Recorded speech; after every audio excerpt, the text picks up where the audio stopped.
Praise the lord.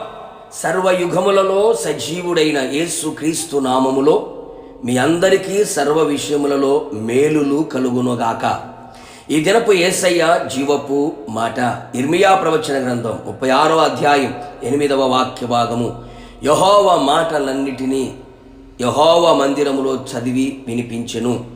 యేసయ్య జీవపు మాటల కొరకు అనుదినము ఎదురు చూచుచు ఆ మాటల చేతనే ఆత్మీయంగా బ్రతుకుచున్న సత్య సంబంధులారా, ఆయన మాటల కొరకు ఆశతో మనము కనిపెట్టుకొని ఉండవలెను, ఆశతో ఎదురు చూచుచు ఉండవలెను. ఆయన మాటలు వినిపించబడుచున్న దేవుని మందిరములో మనము ప్రవేశించి ఆయన మాటలను మనము ఆలకించదము. యేసయ్య మాటలు పవిత్రమైనవి. అవి మట్టి మూసలో 7 మారులు కరిగి ఊదిన వెండి అంత పవిత్రములు. ఆయన మాటలు నిత్య జీవపు మాటలు, ఎండిన ఎముకలలో జీవమును పుట్టించగల మాటలు, మన ప్రాణ ఆత్మ శరీరమును పవిత్రపరచగల పవిత్రమైన మాటలు.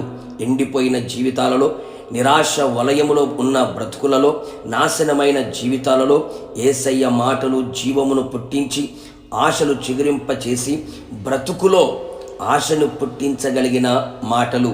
మన తప్పిదములను, మన పొరపాటులను మనకు తెలియపరిచి మనలను సరైన మార్గంలో నడిపించుచు మనకు పవిత్రమైన జీవితమును ఇవ్వగల మాటలు.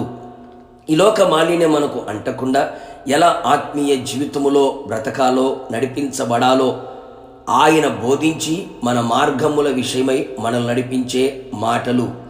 మనం ఆశీర్వాదకరముగా జీవించున్నట్లు, అనేకులకు దీవెనకరముగా మారునట్లు మన స్థితిగతులను మార్చివేసే మాటలు. ఈ లోకము శాశ్వతము కాదు అని, మనకు శాశ్వతమైన రాజ్యము పరమున ఉందని, ఆయన రాకడ కొరకు మనల్ని సిద్ధపరిచే మాటలు. మనము ఎవరిమో, మనము ఏమై ఉన్నామో, మనం ఎవరి కొరకు బ్రతకాలో తెలియపరిచే మాటలు. మన ఆత్మ ప్రాణ శరీరమునకు అవసరమైన, ప్రయోజనకరమైన, విలువైన, అమూల్యమైన మాటలు దేవుని మందిరములో వినిపించబడును. దేవుని ప్రతినిధి, సంఘ కాపరి నోట ఆయన మాటలు ఉంచి వాటన్నిటిని మనకు తెలియచేయును. ఆయన మాటలు ఆత్మయు జీవమునై ఉన్నవి గనుక దేవుని మందిరమును ప్రేమించి ఆయన మందిరములో నివసించి ఆయన గడప యొద్ద కనిపెట్టుకొని ఆయన మాటలు వినదము. ఆయన మాటలలో దాగి ఉన్న సర్వ ఆశీర్వాదములను అనుభవించదము. ప్రభు రాకడకు సిద్ధపరచబడదము. ప్రభుతో యుగ యుగములు నిలిచెదము. ప్రార్థన. పునరుత్థానుడా, పరిశుద్ధుడా, నీ పాదములకి స్తోత్రములు చెల్లించుచు ఉన్నాం. మీరెంతైనా నమ్మదగిన దేవుడవు, మంచి దేవుడు. మరొక్కసారి మీ పాద సన్నిధిలో ప్రభువా నివసించే భాగ్యాన్ని మీరు మాకు అనుగ్రహించారు. అందును బట్టి స్తోత్రం.